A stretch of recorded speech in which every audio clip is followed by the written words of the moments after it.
यीशु मसीह के महान नाम से हम आपका धन्यवाद देते हैं और आप सबों का स्वागत करते हैं इस प्रोग्राम में सत्यपथ मिनिस्ट्रीज की ओर से जो प्रसारित किया जा रहा है। इस कार्यक्रम का प्रसारण हर सप्ताह शनिवार को 5 बजे से 5:30 बजे तक होगा। हम आप सबसे विनती करते हैं कि आप हमारे इस प्रोग्राम पर आएं और आशीष को ग्रहण करें। हम इस प्रोग्राम की शुरुआत एक प्रार्थना से करेंगे और उसके बाद हम एक गीत को सीखेंगे। उस गीत को गाने से पहले हम इस प्रार्थना को करते हैं। तो आइए हम अपने सरों को झुकाएं और इस प्रार्थना में शामिल हों। प्रभु यीशु मसीह, हम आपका धन्यवाद देते हैं पिताजी, आपने इस मौके को हमारे जीवन में दिया है प्रभु जी, ताकि हम इस सत्यपथ मिनिस्ट्रीज की सेवा में आ सके प्रभु जी। हम सब इससे आशीषित हो सके प्रभु जी, ऐसी हम प्रार्थना करते हैं। कोई भी व्यक्ति बिना आशीष पाए ना जाए प्रभु जी, ऐसी हम प्रार्थना करते हैं। और हम अपने जीवनों को सुधार सकें और आपकी ओर उसको फेर सकें प्रभु जी, ऐसी हम प्रार्थना करते हैं प्रभु जी।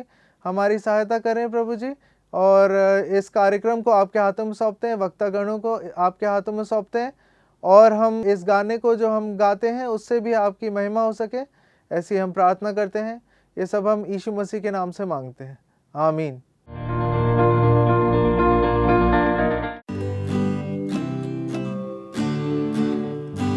मेरी आंखें खोलो यीशु मसीह, हम भटक रहे अंधियारे में। ज्योति दिला दो प्यारे प्रभु जी, ले आओ जियारे में।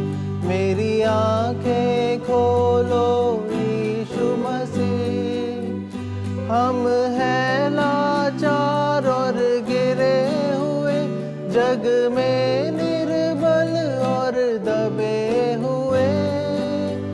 हम हैं लाचार और गिरे हुए, जग में निर्बल और दबे हुए। तुम शक्तिमान प्रभु यीशु, हम चरण तुम्हारे आए हैं। ज्योति दिला दो प्यारे प्रभु जी, ले आओ जियारे में। मेरी आंखें खोलो यीशु मसीह, ये पाप हमें दुख देते हैं, हर पल हम गिरते उठते हैं। ये पाप हमें दुख देते हैं, हर पर हम गिरते उठते हैं। तुम परम पिता हो हमारे प्रभु, हम चरण तुम्हारे आए हैं। ज्योति दिला दो प्यारे प्रभु जी, ले आओ जियारे में। मेरी आंखें खोलो यीशु मसीह, परमात्मा का तुम दान करो, मेरे जीवन का बलिदान करो। परमात्मा का तुम दान करो, मेरे जीवन का बलिदान करो। दुनिया पर विजय की शक्ति दो, तुम मरण के भय से मुक्त करो। ज्योति दिला दो प्यारे प्रभु जी, ले आओ जियारे में। मेरी आंखें खोलो यीशु मसीह, हम भटक रहे अंधियारे में। ज्योति दिला दो प्यारे प्रभु जी, ले आओ जियारे में। मेरी आंखें खोलो यीशु मसीह। आज का ये एपिसोड हम 2 राजाओं के बारे में देखेंगे। ये 2 राजाओं में से एक इज़राइल का राजा बन गया है बन चुका है। इज़राइलियों ने परमेश्वर से यह आग्रह किया था। शमूएल जो भविष्य वक्ता था, जो न्यायी था, कि उनको अन्य जातियों की तरह अपने लिए भी एक राजा चाहिए जो उनके लिए युद्ध करे, शत्रुओं से बचाए, दुश्मनों को हराए, विजय प्राप्त करे और देश में सुख, चैन और शांति लाए। परमेश्वर ने हालांकि उनके इस निवेदन को माना, परंतु परमेश्वर खुश नहीं था।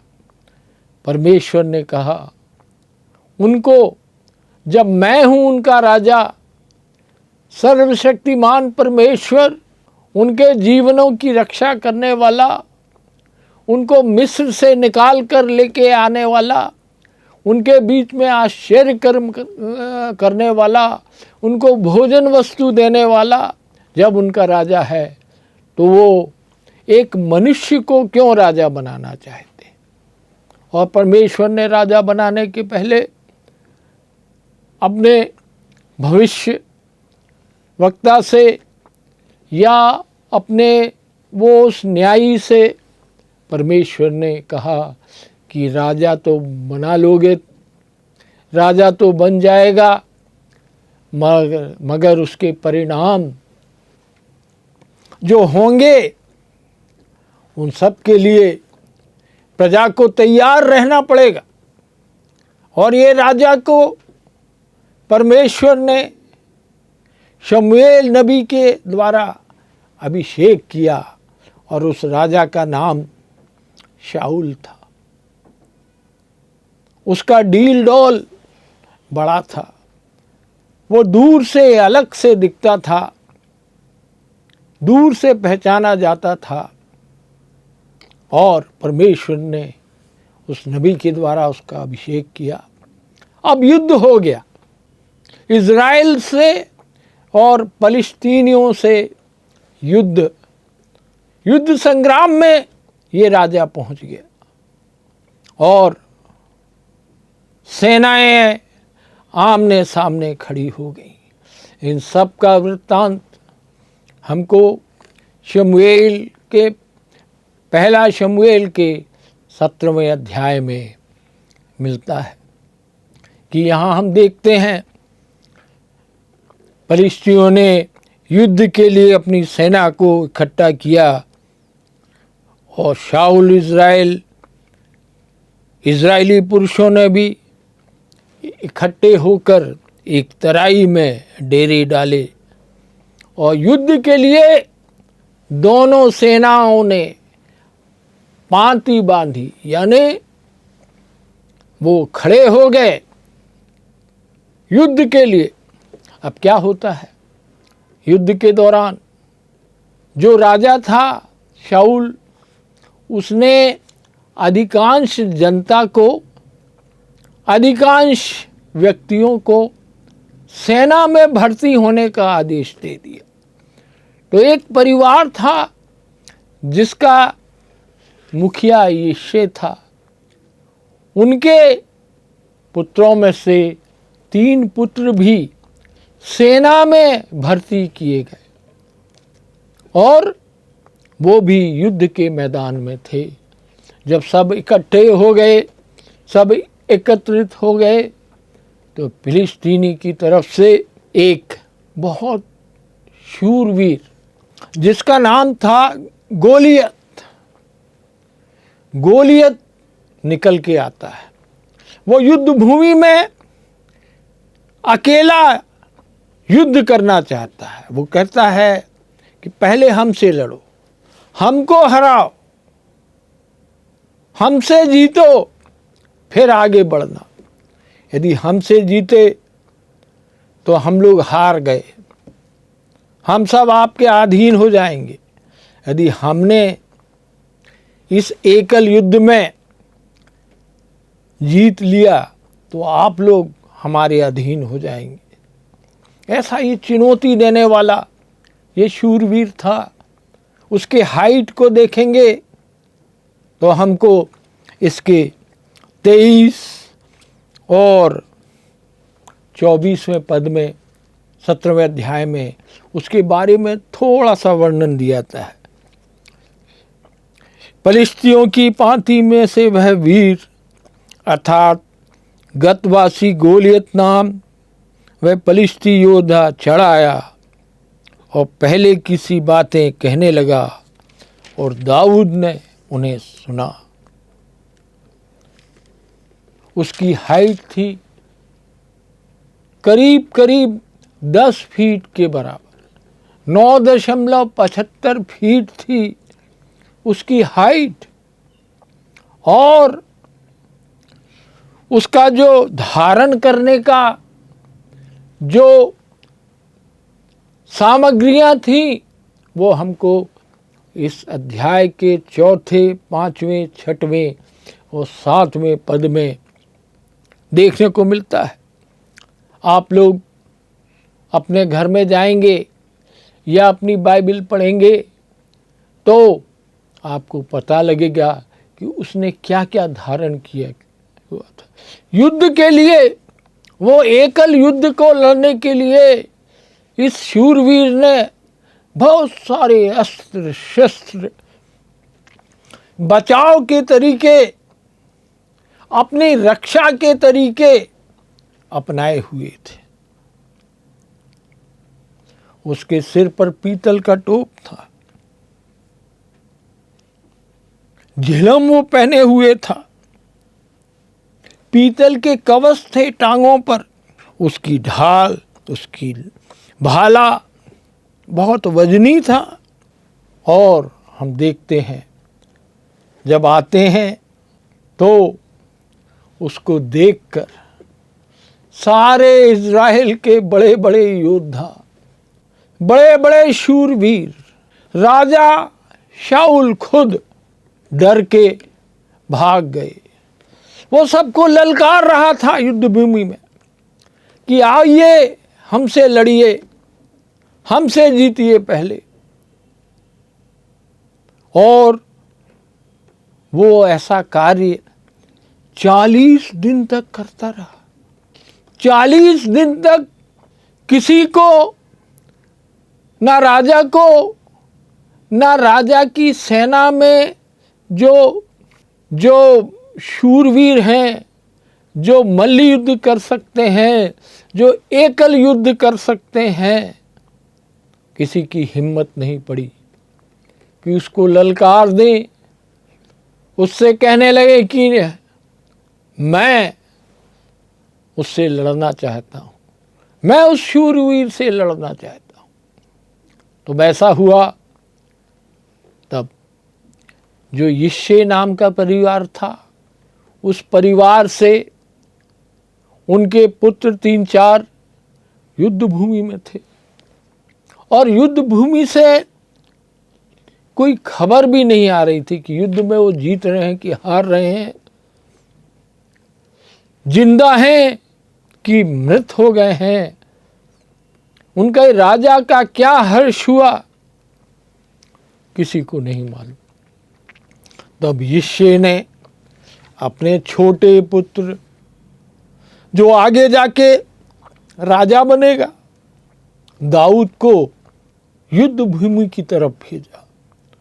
वो तो चरवाहा था, भेड़ बकरी चराता था, मगर उसकी उम्र ज़्यादा नहीं थी।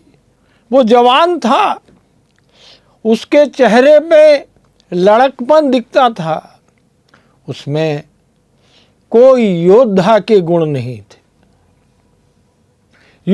योद्धा जैसे कोई डील डॉल उसका नहीं था। और वो उस युद्ध भूमि की तरफ जाता है। उसके पिता ने, दाऊद के पिता ने आज्ञा दी कि जाओ,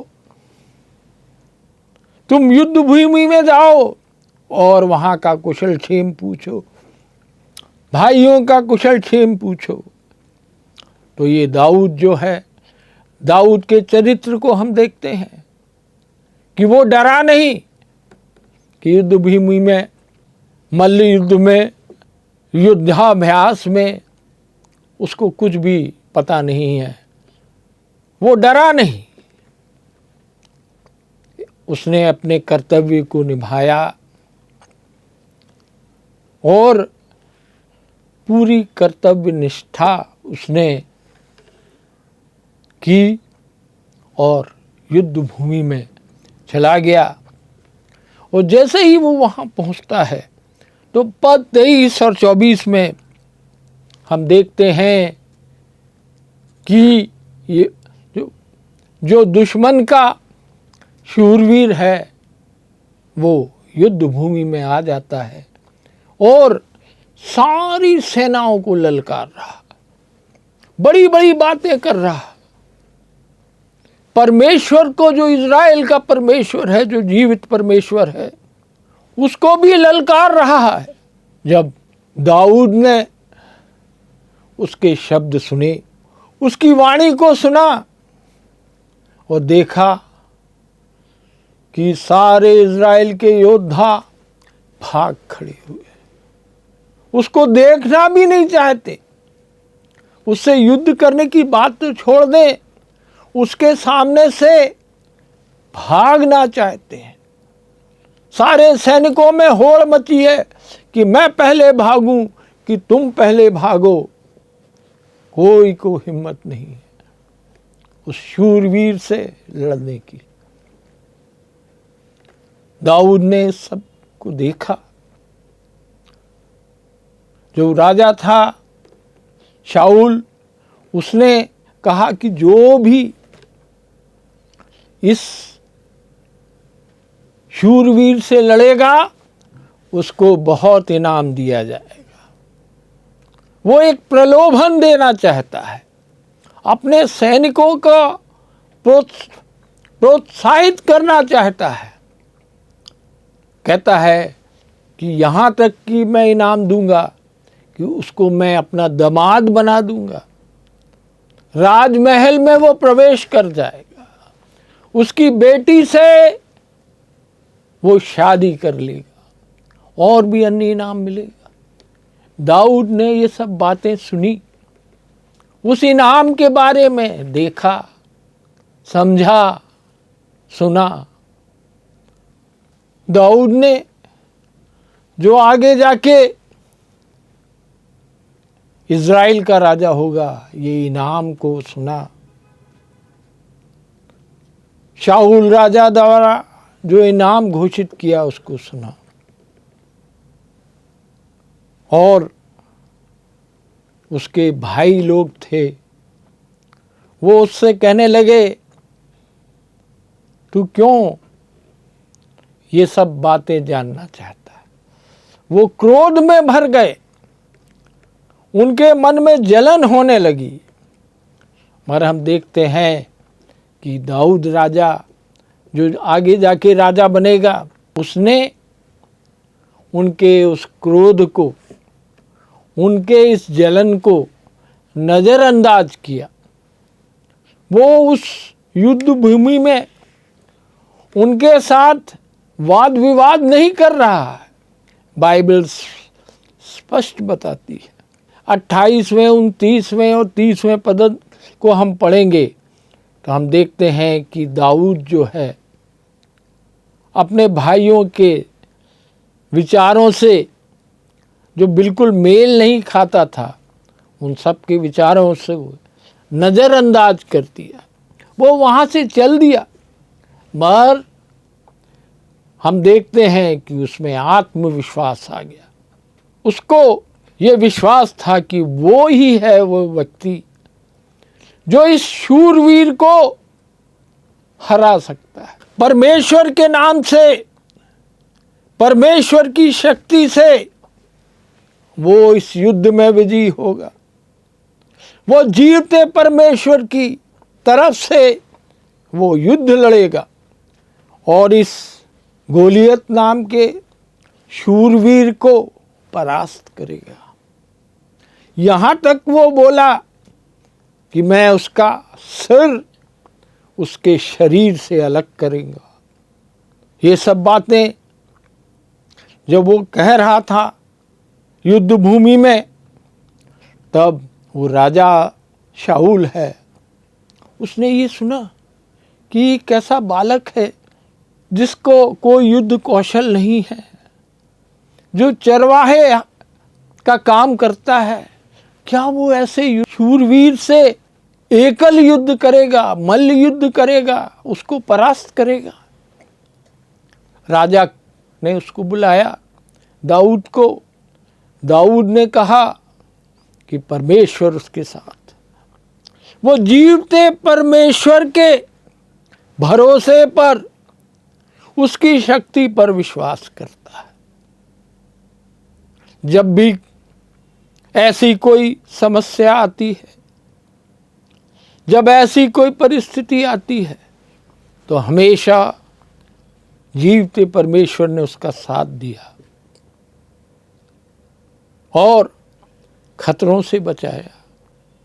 और उसने कहा कि मैं जाकर इस गतवासी गोलियत के साथ युद्ध करूंगा।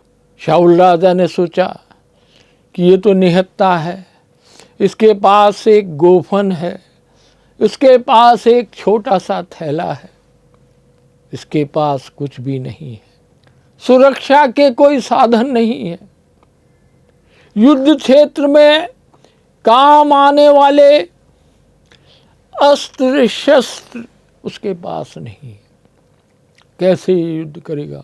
उसने अपने अस्त्र शस्त्र दाऊद को पहना दिए और दाऊद उसको पहनकर उसको परखने लगा, उसको देखने लगा। वो इतने भारी भरकम थे कि उससे पैदल भी नहीं चलते बना। उसने उस राजा से कहा मेरे को इस सब चीज़ों की ज़रूरत नहीं, और उसने उतार दिया सब कुछ, सारे अस्त्र शस्त्रों से वो विहीन हो गया। उसने केवल अपना गोफन रखा और वो थैला, चरवाहे का थैला। उसने कहा यहोवा मेरा चरवाहा है। आगे जाके उसने गीत लिखा है, ये गीत हम लोग हमेशा गाते हैं, यहोवा मेरा चरवाहा है। अब क्या हम देखते हैं इस घटना में कि वो एक नाले के पास जाता है और वहां से झुककर 5 पत्थर निकालता है और अपने चरवाहे की थैली में रख देता है। वो 5 पत्थर लेते वक्त उसने, मैं समझता हूं कि जरूर अपने स्वर्गीय परमेश्वर पिता से, उस सर्वशक्तिमान परमेश्वर से प्रार्थना की होगी, निवेदन किया होगा कि हे परमेश्वर, हे सामर्थी, हे बलवंत,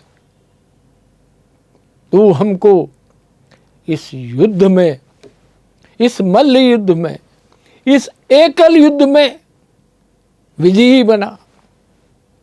और फिर ये सब चीजें लेके वो युद्ध भूमि की ओर, गोलियत की ओर भागा, दौड़ा।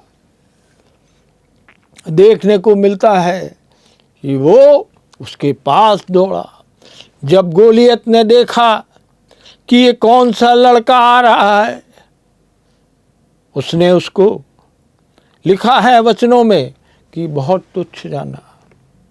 वो उसके परमेश्वर से को भी कोसने लगा और कहने लगा मैं इसको आज जरूर ख़त्म कर दूंगा, दाऊद को ख़त्म करूंगा। दाऊद ने कहा कि मैं जीवते परमेश्वर की तरफ से आ रहा हूं, मैं आज तुझको ख़त्म कर दूंगा, आज तेरा सिर धड़ से अलग कर दूंगा। दाऊद के पास सिर उसके शरीर से अलग करने के लिए कोई औजार नहीं थे, फिर भी उसको इतना कॉन्फिडेंस था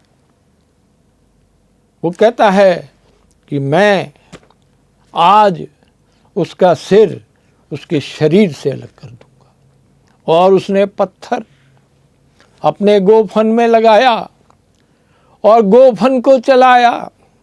और हम देखते हैं इस घटना में, इस अध्याय में, कि वो पत्थर उसके माथे को भेदता हुआ भेद गया, उसके माथे को चीर दिया और वो शुद्धवीर, युद्धवीर जमीन पर लुढ़क गया। दाऊद जाता है, दौड़ता है, जहां वो लेटा हुआ है उसकी तलवार निकालता है और उसका सर उसके शरीर से अलग करता है। आगे जाके हम देखते हैं कि ये इज़राइल का राजा शाऊल के बाद दाऊद बनता है।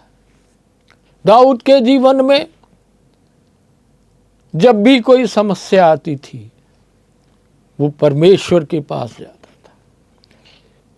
यहाँ तक कि जब वह कोई अपराध करता था और जब वो उस अपराध का बोझ उसको होता था तो वो इधर उधर कहीं नहीं जाता था, वो अपने परमेश्वर के पास जाता था।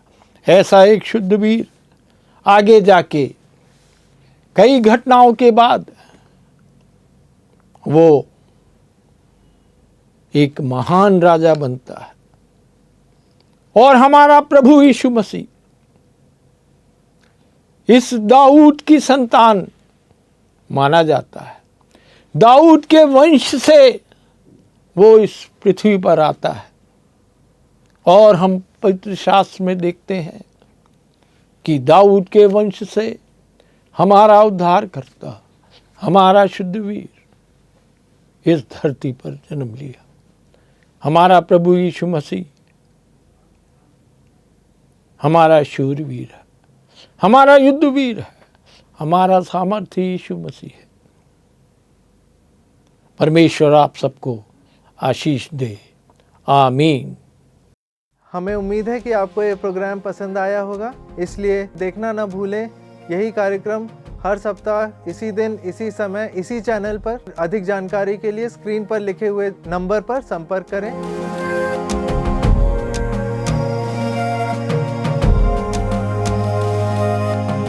आइए हम प्रार्थना के साथ इस कार्यक्रम का समापन करेंगे। हे पिताजी, हम धन्यवाद देते हैं सुंदर समय के लिए जो आपने हमें दिया कि हम इस कार्यक्रम को देख पाए। प्रभु जी, हम प्रार्थना करते हैं जो भी व्यक्ति इस कार्यक्रम को देख रहा है वो कुछ नया गुण प्राप्त कर सके प्रभु जी, और आपके करीबी में आ सके प्रभु जी। ऐसे हम प्रार्थना करते हैं। सबकी ज़रूरतों को आपके हाथों में सौंपते हैं।